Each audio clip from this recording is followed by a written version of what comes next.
they've got to meet our quality standards and so on. But after that, if it costs them too much, that's their problem. Okay. Aye. There's something in that. Well, too much. Well, you had a good So vote. moved. All right. Second. Second. No further discussion? All those in favor? Aye. And 20. 20, last one. Now this is different. This is not the design build. This is more typical of the way we've done projects where there are more details that we want to be able to be involved with in each step of the way. And what happens is, in a design build, I mean, can I go back to that? And this is, you've seen this around the country, though one of the reasons why we've avoided design build in certain settings is change orders are what kill you in the design build. If you come in after the fact and say, hey, by the way, we really want this one a bit different, change orders are very expensive because obviously they've designed it a certain way and they want to build it and they figured out their profit margins accordingly. Consequently, when we're looking at a project that has more elements that, in fact, need to be developed, need to be able to be worked through with a contractor, we think that the CMGC type of contract is the way to be able to get both the best value and to avoid those extraordinary costs that are associated with it.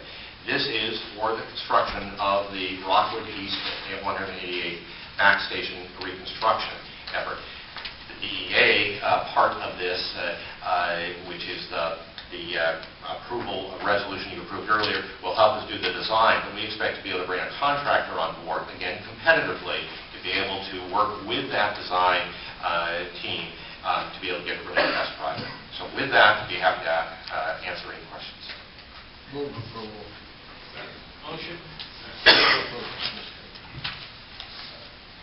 Discussion. All those in favor? Aye. All right.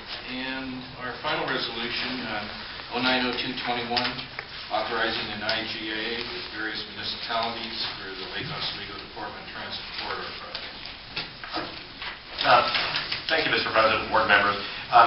The work that's being proposed here is to be able to really further the work that's been underway for some time.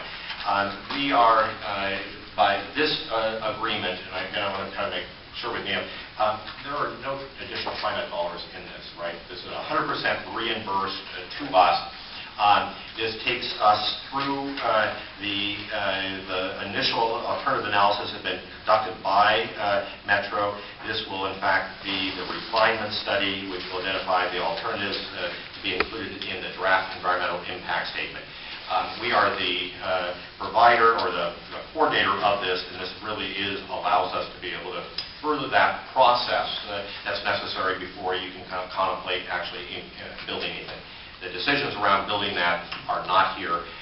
You may note, and by the way, there is a little bit of a connection here with some of the stimulus money. If you recall, one of the dollar packages, we identified $200,000 within the stimulus dollars that would in fact go for trestle repair.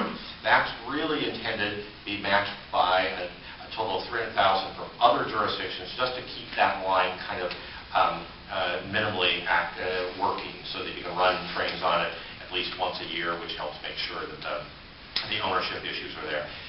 All this is doing, this resolution is doing, is not Trimet expended dollars, but to be able to take the next steps in the environmental reviews to allow that alignment to be able to be kept as an active opportunity for future transit. Move approval. Discussion? All those in favor? Aye. Resolution is approved. No one has expressed an interest to talk to us today. I suppose we shouldn't feel that.